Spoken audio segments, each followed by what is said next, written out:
Assalamualaikum warahmatullahi wabarakatuh. Waalaikumsalam warahmatullahi wabarakatuh. Selamat datang di Oase Ramadan Masjid Agung Al-Azhar. Bekerja sama dengan Las Al-Azhar bersama saya Alfian Mardika. Kali ini kita berada di tempat yang sangat spesial di pesantren Cendekia Amanah. Dari namanya saja nih, insya Allah mencetak generasi cendekiawan-cendekiawan Muslim yang bisa mengubah wajah dunia insya Allah. Insya Allah. Dan didirikan oleh guru kita yaitu Profesor Kiai Haji Muhammad Khalil Nafis. Assalamualaikum Pak Kiai. Waalaikumsalam warahmatullahi wabarakatuh. Terima kasih Mas Alfian telah berkunjung ke pesantren Cendekia. Alhamdulillah, kehormatan buat kami dari Al-Azhar nih Pak Kiai. Apa kabarnya hari ini Pak Kiai? Alhamdulillah bi khair wa afiyah. Alhamdulillah. Subhanallah. Beliau adalah seorang ulama, dosen, dan juga penulis. Pokoknya sebenarnya beliau ini adalah idola saya. Insya Allah saya the next ya Pak Kiai ya. Ya insya Allah.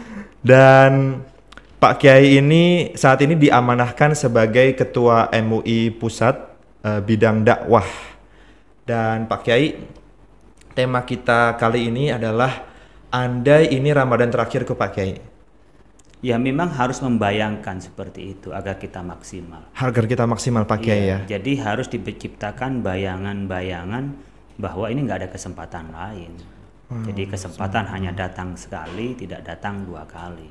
Dan itu dilakukan oleh Rasulullah SAW setiap menjelang Ramadan dari bulan Rajab. Nabi sudah berdoa, Allahumma barik lana fi Rajab wa Sya'ban wa balighna Ramadan. Ya Allah, berkali di bulan Rajab dan Sya'ban, sampaikanlah kami ke bulan Ramadan. Itu kan Nabi membayangkan kalau setelah Ramadan terserah ya Allah, saya mau dipanggil, saya pada kata orang Jawa dipundut, ya wafat, siap. Jadi hanya minta ya Allah kami di bulan Rajab ini diberkahi, Sya'ban diberkahi, Ramadan sampai sukses melaksanakannya.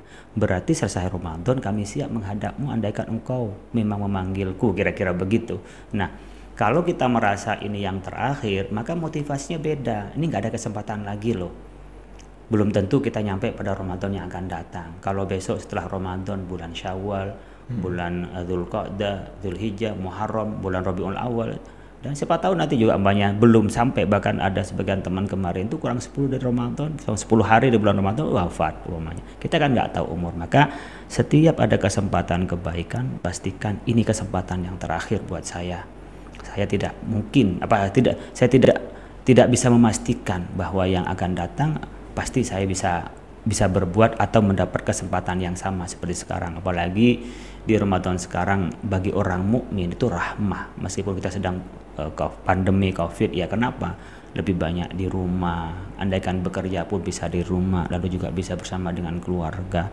Jadi ini kesempatan bagi kita. Ini terakhir, belum tentu mamanya tahun depan ada pandemi. Bukan kita mengingatkan pandemi, tetapi pandemi ini bagi orang mukmin rahmat untuk melekatkan dengan keluarga. Lalu kita bisa lebih banyak mamanya waktu di rumah dengan di masjid, tapi tetap menjaga protokol kesehatan. Maka dengan kita berpikir yang terakhir, maka kita bisa maksimal melakukan kebaikan dan bisa maksimal untuk mengisi Ramadan ini. Meskipun ini sudah di akhir Ramadan ya. Iya. Masalah jadi bisa jadi nih Ramadan terakhir kita puasa, bisa jadi kesempatan kita merasakan syahdunya sahur bersama orang tercinta ya Pak Kiai ya. Betul. Jadi kita bisa merasakan nyaman nikmatnya berpuasa itu. Baik. Nah, bagaimana sih Pak Kiai kita mendoktrin diri kita dan juga membuat perasaan bahwa Ramadan ini Ramadan terakhir gitu Pak Kiai? Pertama, paksa dirinya sendiri. Paksa Pak Kiai. Sebelum dipaksa oleh orang lain. Jadi kita ini pasti melakukan sesuatu yang pasti nanti juga terpaksa. Kalau mengikuti nafsu kita males, mager ya, malas bergerak. Ya kalau kita nggak bisa maksain diri sendiri akan dipaksa oleh orang lain. Contoh kita nggak mau bekerja, nggak mau produktif, mungkin nanti diomeli istri, diomelin anak, bahkan masyarakat, bahkan orang lain yang sayang sama kita akan mengatakan, kenapa Anda punya kesempatan waktu, punya kemampuan Anda tidak maksimal gitu. Apalagi kita ini bisa dipicu diri sendiri. Jangan-jangan saya umur nggak panjang loh. Jadi kalau saya mungkin yang terakhir, mungkin kita memikirkan tentang kematian. Jadi kita akan dipacu dalam diri ini, ya kalau sampai saya pada Ramadan yang akan datang. Kalau saya tuh selalu menyampaikan ke anak, istri, juga ke santri-santri, ya saya akan mengerjakan sebisa saya, tapi seandainya terbatas dengan kemampuan saya, ya saya serahkan kepada Allah. Mungkin ya saya bisa sampai di sini merintis pesantren ini, lalu juga mendidik anak-anak, juga bagaimana kita berjuang, ya berpikir ini kesempatan, belum tentu ada lagi kesempatan, ini mumpung lagi hidup, belum tentu saya umur panjang. Ini harus selalu berpikir seperti itu. Baik. Jadi intinya harus paksain gitu ya, kata kuncinya Pak Kiai ya, paksain sesuai level kita masing-masing. Nah, bicara tentang level nih, saya jadi ingat ulama Imam Syafi'i kalau nggak salah Pak Kiai ya, yang menghatamkan Quran satu hari itu 2 kali ya Pak Kiai ya? Betul, selama Ramadan. Masya Allah, itu levelnya udah level ya itu high kan, class ya. Nabi kan pernah juga tradisi tadarus ini dilakukan oleh Rasulullah SAW. Pada setiap 10 terakhir Rasulullah itu itikaf, dan itu tadarus dengan malaikat Jibril. Jadi susunan sekarang Alhamdulillahirabbil alamin surah Al-Fatihah sampai An-Nas itu adalah bacaan Nabi ketika tadarus dengan malaikat Jibril. Tadarus itu kan saling belajar, yang satu baca, yang satu mendengar. Nah, ketika falamma fil amil ya alladzi qubida fihi rasul, pada tahun di mana Rasul itu terakhir hidupnya, Nabi itu 20 hari itikaf di 10 yang kedua dan 10 yang terakhir, dan hatam 2 kali tadarusnya dengan malaikat Jibril yang ditulis oleh Zaid bin Sabit. Ketika dikodifikasi urutan itu adalah urutan tadarusnya Rasulullah. Jadi Rasulullah menghatamkan Al-Quran 2 kali tadarusan itu dengan malaikat Jibril pada akhir hayatnya. Qatadah itu membaca Al-Quran kalau hari biasa 7 hari sekali itu hatam, tapi pas ketika Ramadan dia 3 hari sekali hatam, di hari terakhir 10 itu setiap hari hatam. Tapi Imam Syafi'i konstan dari awal dibaca, bahkan dalam keadaan sholat itu hatam 2 kali sehari, berarti 60 kali di dalam 1 bulan itu. Karena sesuai kemampuan beliau ya. Ya tentunya ke kita nggak bisa dipaksakan. Ya, ada orang yang menghatam sifatnya kuantitatif seperti tadi berapa kali hatam. Ada yang model sahabat, sebagian sahabat dan mayoritas sahabat ketika mentelaah Al-Quran 1 ayat sampai paham, setelah paham baru pindah pada ayat berikutnya.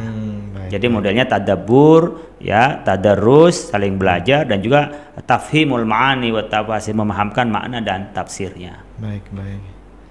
Oke, jadi kalau nggak bisa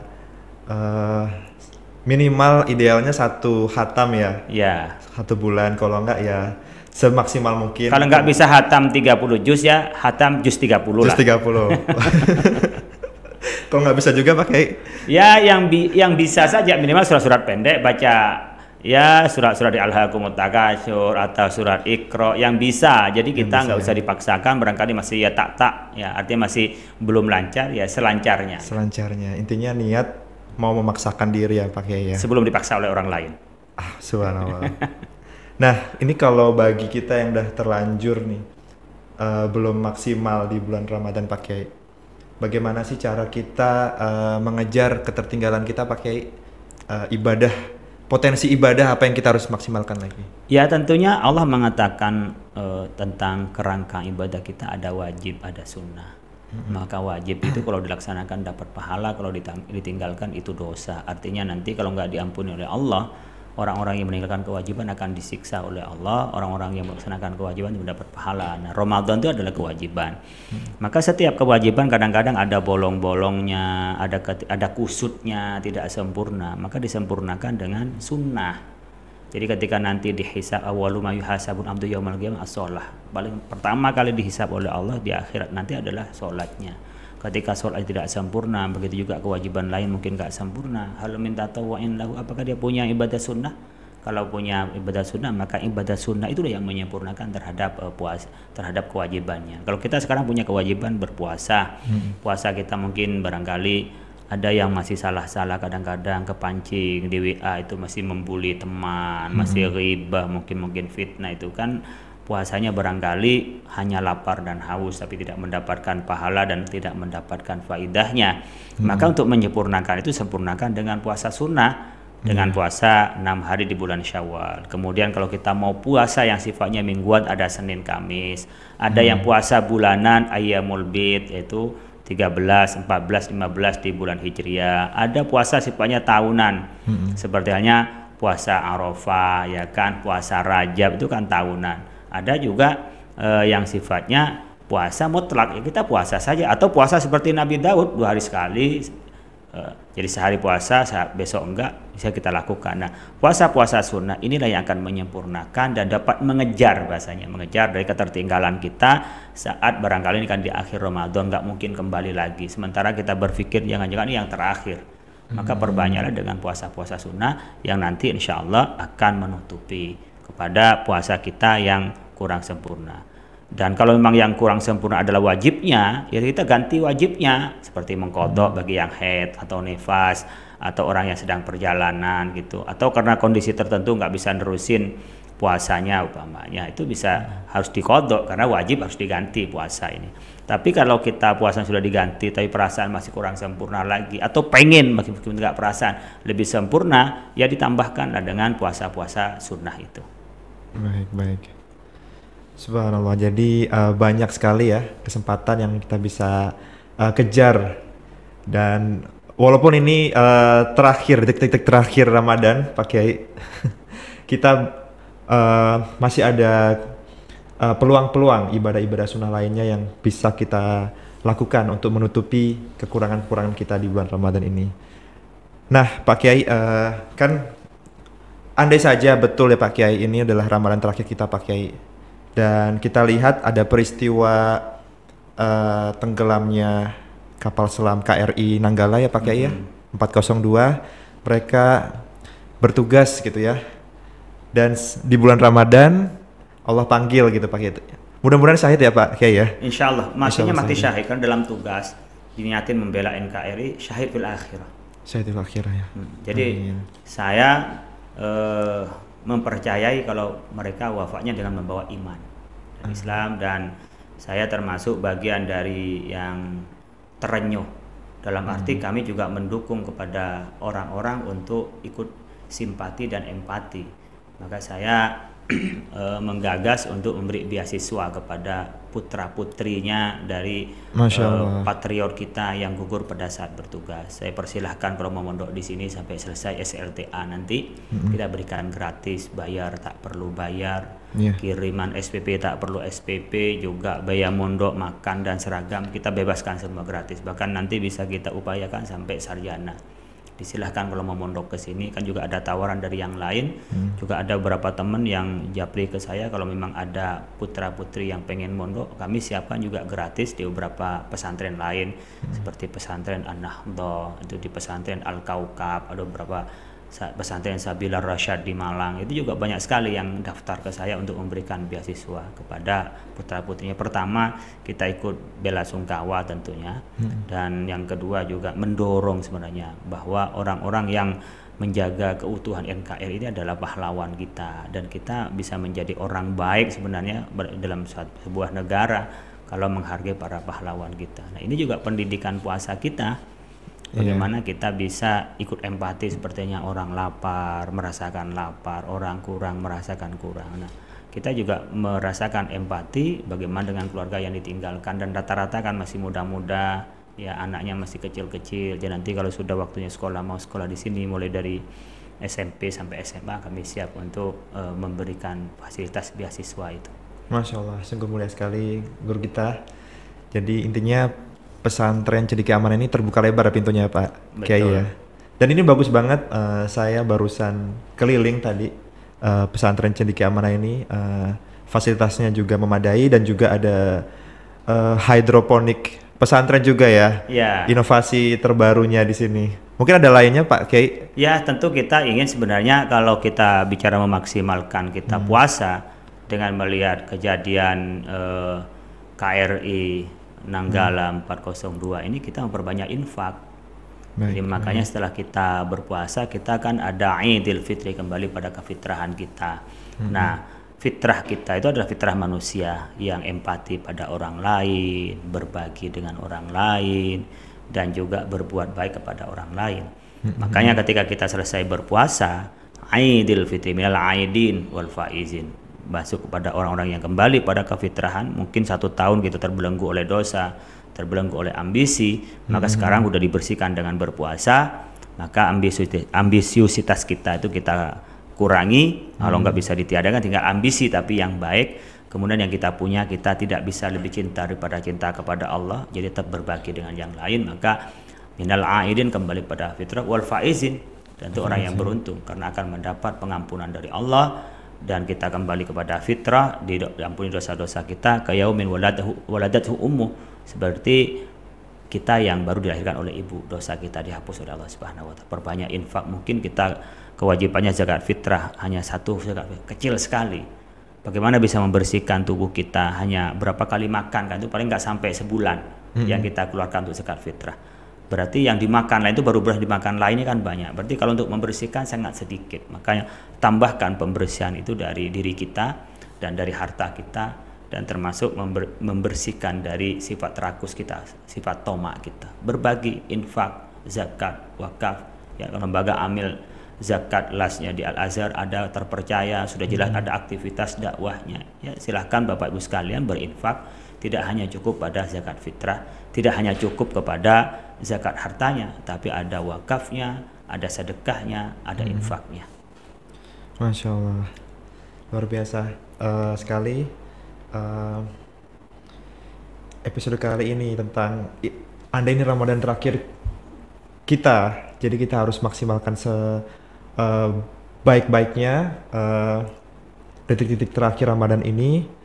Seperti hadis Nabi Muhammad SAW, sholli sholatan muwaddi. Kalau kita melakukan ibadah, contohnya ibadah sholat, sholatlah kita seperti kita mengerjakan sholat terakhir di muka bumi ini ya Pak Kiai ya. Jadi dengan itu kita benar-benar mengeluarkan semua potensi ya. Nangis mungkin Pak Kiai ya. Maksimal ya. Untuk melatih itu gimana Pak Kiai, mungkin kasih tips agar kita bisa benar-benar nangis, benar-benar maksimal ibadah gitu pakai. Mungkin yang beberapa di antara kita sulit gitu pakai. Pertama, kita makan yang halal. Makan yang halal. Itu makan yang halal, yang kita pakai barang halal. Itu yang pertama. Yang kedua, pastikan iman kita ini utuh, sempurna. Yang ketiga, pastikan kita ini melakukannya dengan ikhlas. Jadi iman dan ikhlas itu satu kesatuan di dalam bekerja. Yang kelima adalah kita mengerti terhadap ibadah dan bacaan di dalam ibadah. Nah, kalau kita memahami, kita menghadap Allah. Ya, kalau kita baca ketika sholat itu kita sedang berbicara dengan Allah.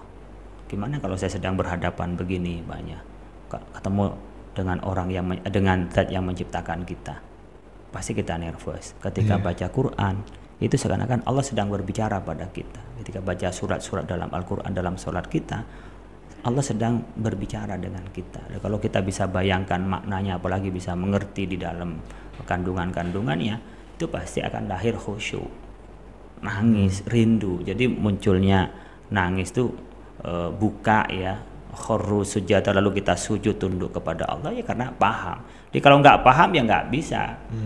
Kalau kita umpamanya ikan lohan aja itu dianggap mahal karena kita ngerti ini cakep gitu. Kalau nggak ngerti, enakan beli ikan nila kan gitu, gedean kan gitu. Jadi sebenarnya bagaimana menghargai sesuatu karena kita paham tentang sesuatu itu.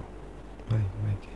Jadi dengan memahami bacaannya, ya, nanti lahir ini ya, perasaan menjiwai dalam melakukan ibadah itu pakai. Betul. Jadi intinya harus tahu keutamaannya Pak Haji ya. Harus tahu keutamaannya dan mengerti tentang makna-makna yang kita baca. Baik, Masya Allah, sudah banyak nih tips dari Pak Kiai. Pokoknya kita harus lakukan dan aplikasikan dalam kehidupan kita.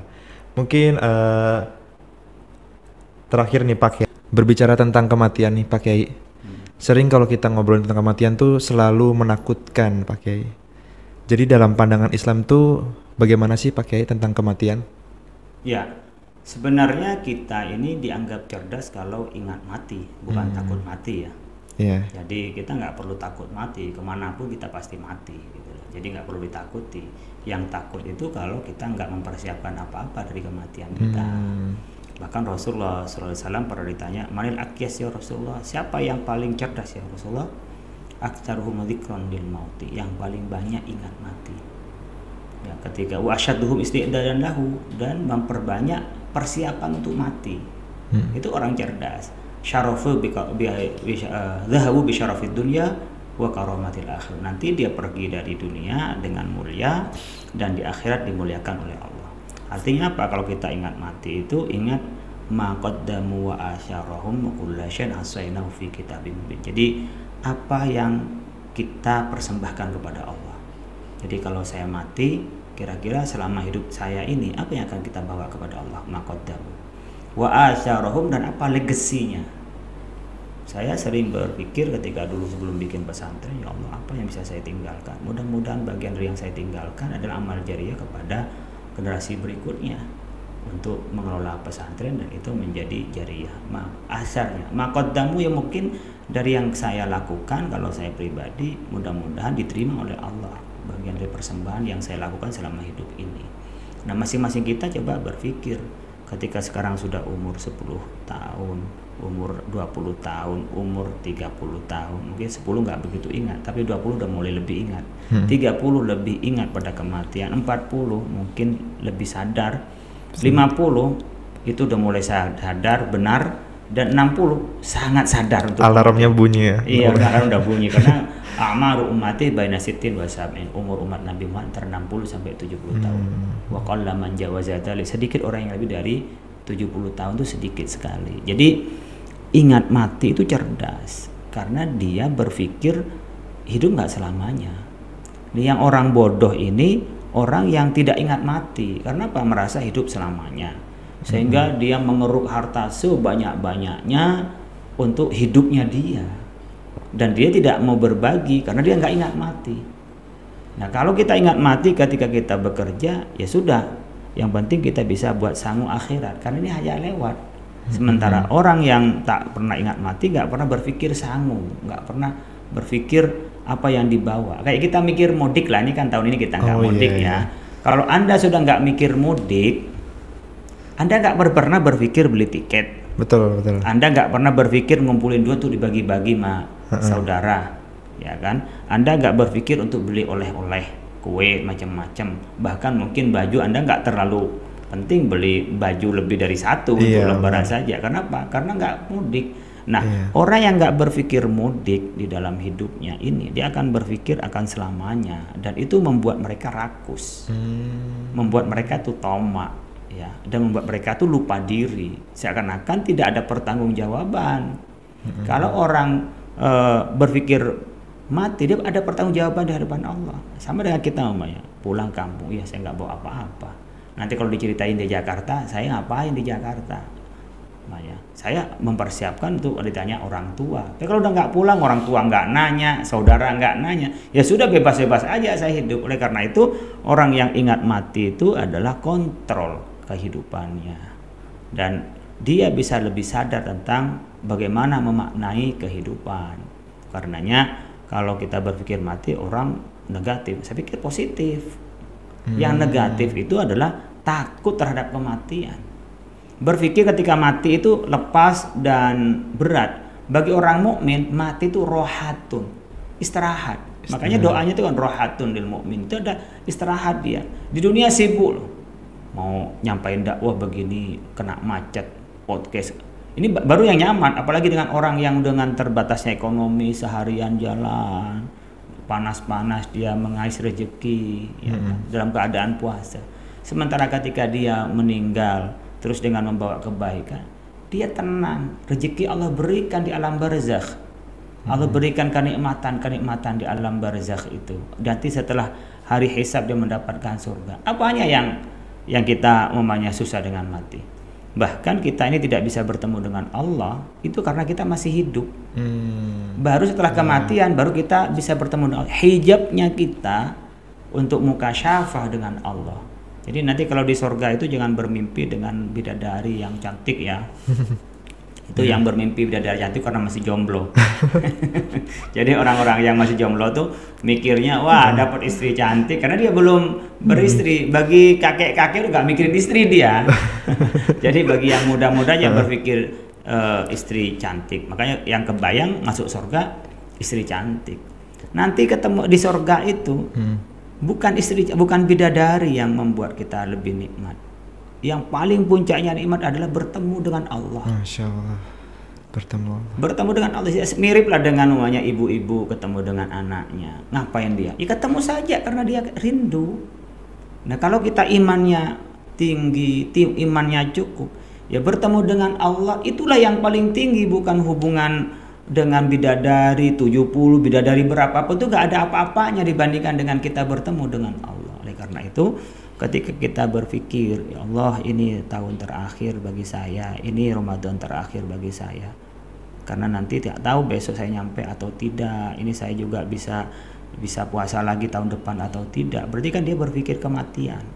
Positif, terpacu untuk memaksimalkan Ramadan, terpacu untuk menyempurnakan puasa dan juga sunnah-sunnahnya di bulan Ramadan itu.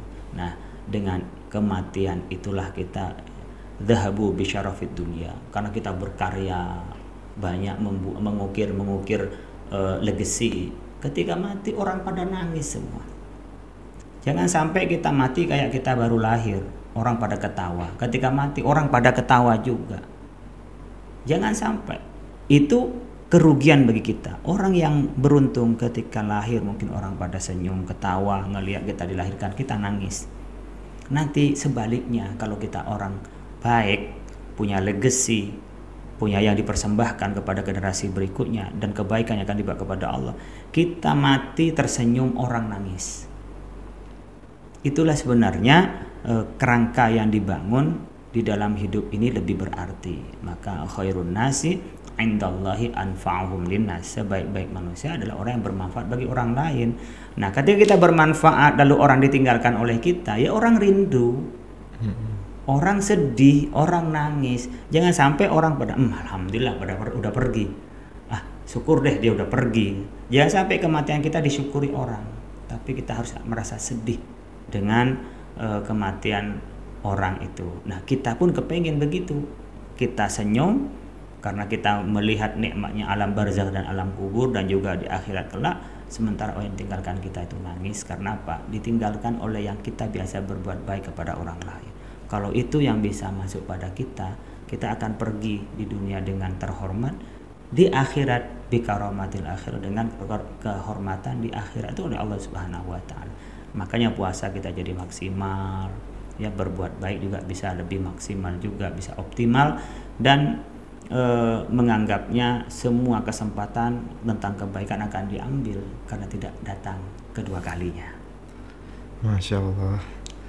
Sungguh nasihat ini harus ditulis dengan tinta emas ya, jamaah yang dirahmati Allah SWT, bahwa menghadapi kematian itu kita nggak boleh takut, tapi kita seperti pulang kampung kita di akhirat. Intinya harus punya investasi akhirat ya Pak Kiai ya. Betul. Yang baik, dan mudah-mudahan kita di akhirat pulang dengan baik, bertemu Rasulullah dan masuk surga melihat wajah Allah. Minta doa Pak Kiai buat kita semua agar bangkit di masa pandemi ini, dan juga terkhusus untuk para korban KRI Nanggala 402 Pak Kiai. Ya. Astagfirullahaladzim. Allahumma salli wa sallim ala sayyidina Muhammad wa sallim. Ya Allah ya Rahman ya Rahim, ya Fattah ya Razak ya Fa'alul lima yurid, lakal hamdu kama yanbaghi li jalal karim wa 'azmi sultanik. Allahumma inna nas'alukal huda wat tuqa wal afafa wal ghina. Allahumma inna nas'aluka ridhaka wal janna wa na'udzubika min sakhatika wan nar. Allahumma innaka 'afuwun karim tuhibbul 'afwa ya karim. Allahumma ighfir lana dhunubana wa liwalidina wal ikhwani wa masyayikhina wa mu'allifina wa masallina. Allahumma rizqna rizqan katsiran wa baraka wa 'ilman nafi'an. Allahumma taqabbal minna siyamana wa taqabbal minna salatana wa taqabbal minna du'ana. Allahumma taqabbal ya Allah. Allahumma taqabbal minna du'ana. Allahumma ighfir lahum.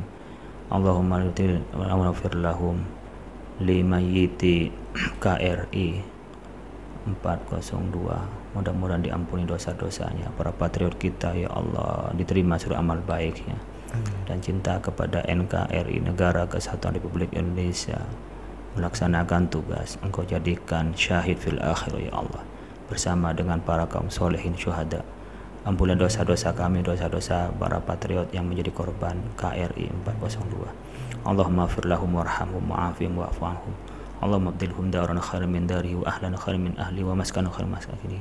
Wa maj'alil jannata maswahum bi rahmatika ya arhamar rahimin. Rabbana hab lana min azwajina wa dhurriyyatina qurrata a'yun waj'alna lil muttaqina imama. Rabbana atina fid dunya hasanah wa fil akhirati hasanah wa qina adzabannar. Subhana rabbika rabbil izzati amma yasifun wa salamun alal mursalin walhamdulillahi rabbil alamin. Alhamdulillah rabbil alamin.